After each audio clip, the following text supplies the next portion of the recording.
Banking খাতে আধিপত্য প্রতিষ্ঠার পর সপরিবারে বাংলাদেশের নাগরিকত্ব ত্যাগ করেছিলেন বহুল আলোচিত এস আলম গ্রুপের চেয়ারম্যান মোহাম্মদ সাইফুল আলম। 2022 সালের 10 অক্টোবর বাংলাদেশি পাসপোর্ট প্রত্যাহার করেন এস আলম, তার স্ত্রী ফারজানা পারভিন এবং তাদের 3 ছেলে আহসানুল আলম, আশরাফুল আলম ও আসাদুল আলম মাহির।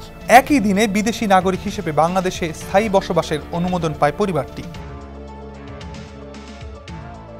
সরকারের উচ্চ পর্যায়ের নির্দেশে এসব সুবিধা দেওয়া হয়েছিল স্বরাষ্ট্র মন্ত্রণালয় থেকে। অর্থ পাচারের পথ সহজ করা এবং প্রতিকূল পরিস্থিতিতে জবাবদিহি এড়াতে এমন কৌশল গ্রহণ করা হয়েছে বলে মনে করেন বিশ্লেষকরা। খোঁজ নিয়ে জানা যায়, এস আলম পরিবার যেদিন বাংলাদেশের নাগরিকত্ব ত্যাগ করে সেই দিনই আবার বাংলাদেশে স্থায়ী বসবাসের অনুমতি পেয়েছিল তারা।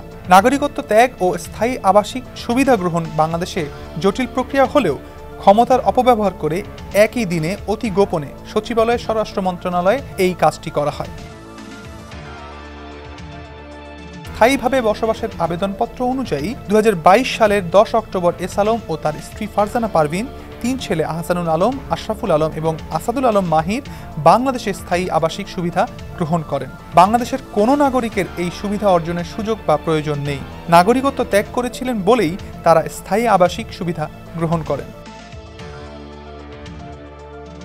নথিপত্র থেকে জানা যায়, বাংলাদেশের ব্যাংকিং খাত থেকে প্রায় 1 লাখ কোটি টাকা ঋণ নিলেও স্থায়ী বসবাসের সুযোগ পেতে এস আলম পরিবারের সদস্যরা জনপ্রতি বিনিয়োগ দেখিয়েছেন মাত্র $75,000।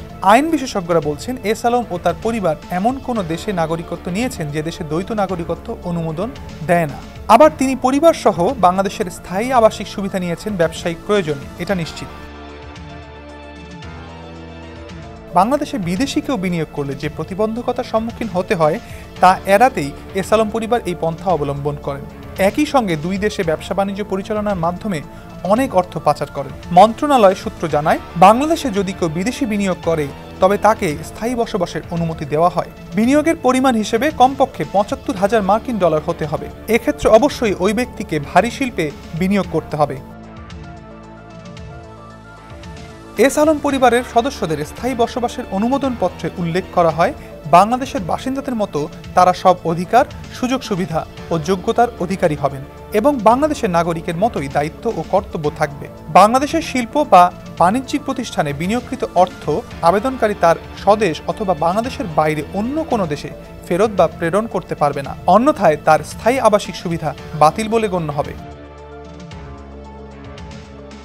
এস আলম পরিবারের মালিকানায় রয়েছে 56টি প্রতিষ্ঠান। এছাড়া বিগত সরকারের আমলে 6টি ব্যাংকের নিয়ন্ত্রণ গ্রহণ করে এস আলম গ্রুপ।